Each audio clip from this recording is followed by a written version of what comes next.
Hi you guys, welcome back to my garden. In today's video, I'm going to come in and I'm going to tidy up this front area. I'm also going to be setting this area up on drip. I'm going to give my fountain a deep scrubbing and we're going to go ahead and just get it set up. I'm going to just remove all the water from it, and then also some of my spouts have dropped down inside of the fountain, so that's the only reason why I'm going to be draining it out, so I can go in and recover those spouts. So what we're going to do first is, I think we're going to start with the fountain. We're going to get that drained. Now this video more than likely is going to take us 2 days to complete, because I want to try to get this area all set up on drip tubing. You guys, I spend quite a bit of time watering my plants and everything throughout the summer season. I have been watering my garden by hand for so long, it's almost natural at this point. And then I also want to do an application of iron tone.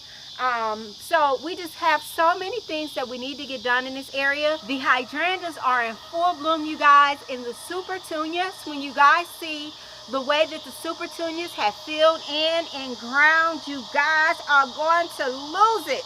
So let's go ahead and get started. With my fountain, I like to try to come in during the nighttime, and I like to go in and do whatever care I need to do in the nighttime.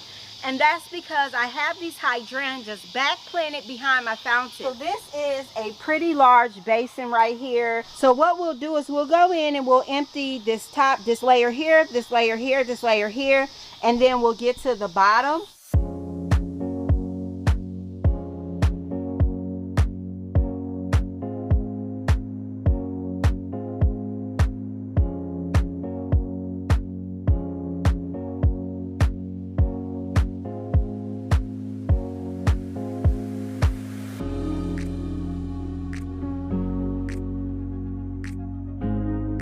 Got the fountain drained yesterday, and then I went ahead and I called it quits. So it took us quite a bit of time to drain this big fountain. Now the reason why I go in and I like to use the vacuum cleaner is because this is quite a bit of water. I don't want to make my plants live in an environment where it's too wet. From my experience, I have found that draining the fountain, putting that in your flower bed with that amount of water can cause so many different problems. So I like to take the water, evacuate it. I like to be able to control the moisture that I have in the area. So I just go in, and if I have to empty my fountain for any reason during the season, then what I do is I just go ahead and just remove all the water out.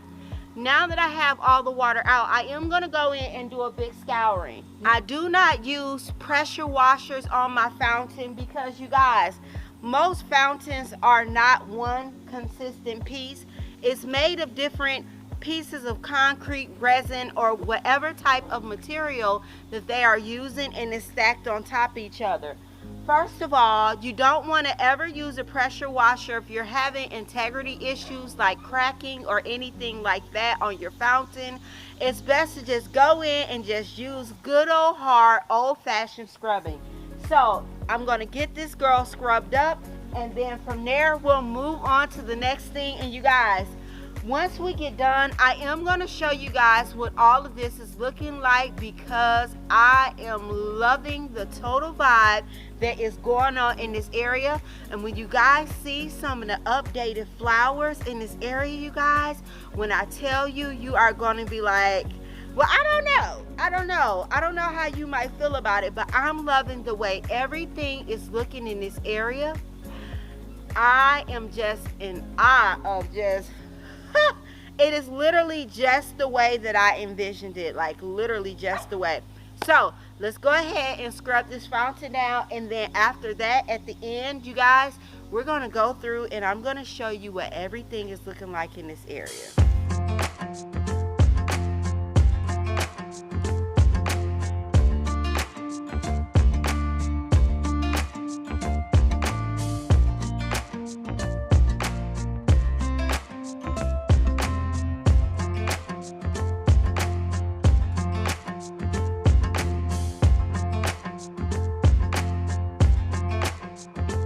So these are all the pieces that I was able to recover from out of my fountain. There are more copper pieces missing, but I'll have to look for those some other time, or just order in some type of replacement.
You can see this chlorosis here. You can see the veining of the leaf.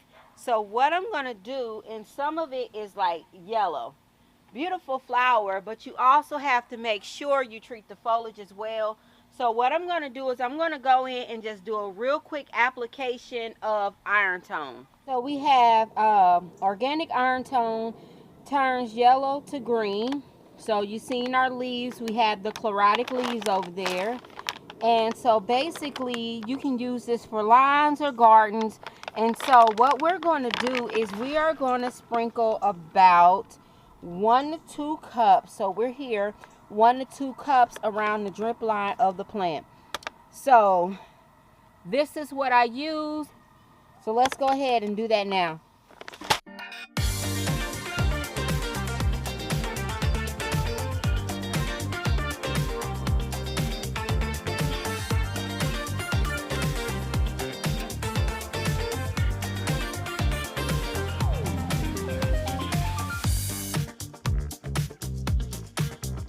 We got our iron tone in. Fountain looks 100% amazing. Let me show you guys this area in its true form. Now I am going to go in and more than likely get my fountain resealed either this year or next year. It just all depends on when I can get myself on the list. Let me show you guys this area real quick.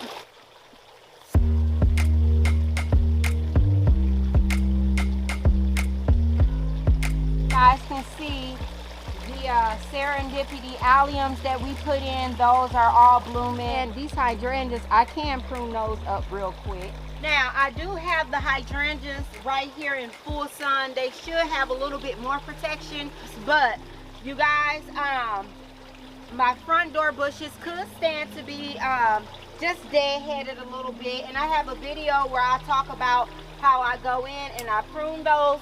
Now, one of the things about me is I like to show you guys my garden in the way that it is in its natural state.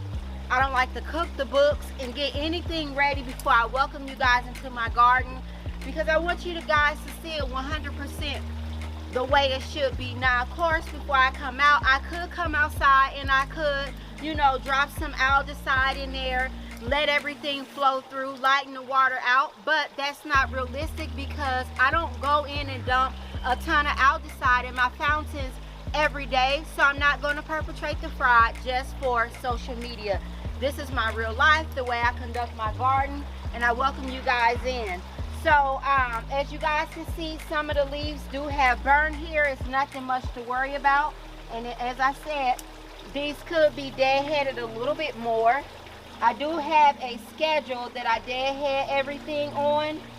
And actually, now that I'm looking at this, I'm going to take this good sister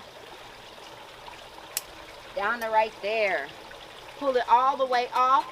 And same thing over here. If we go in and we take off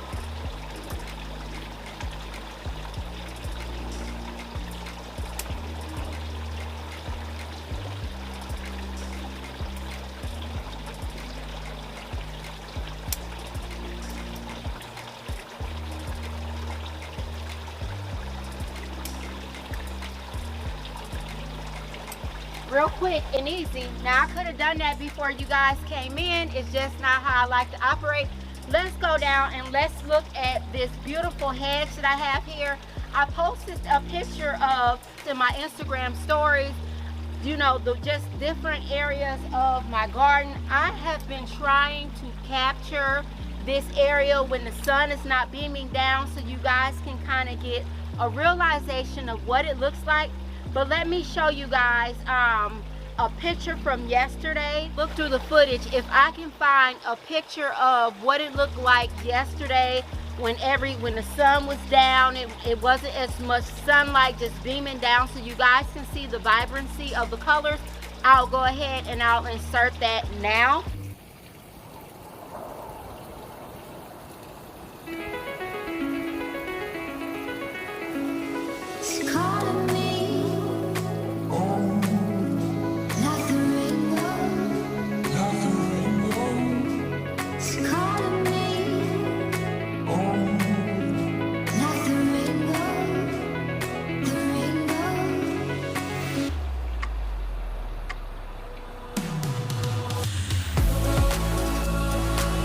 And if I can't, then we'll have to get out here and do maybe a late night garden tour. But let me show you guys what everything looks like at quick glance. I see the super petunias that we planted up. Here's the containers, the standard trees here, guys, and it's 2 of them. It's 2 standard trees, so you guys can see that, what the containers look like, and I'll try to go slow for us. So we have our coral bells here, and they are planted in full sun.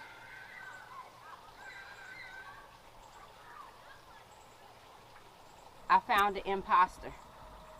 This is maple trees. They self-seed everywhere in my garden. Okay, so I will take that and dispose of that.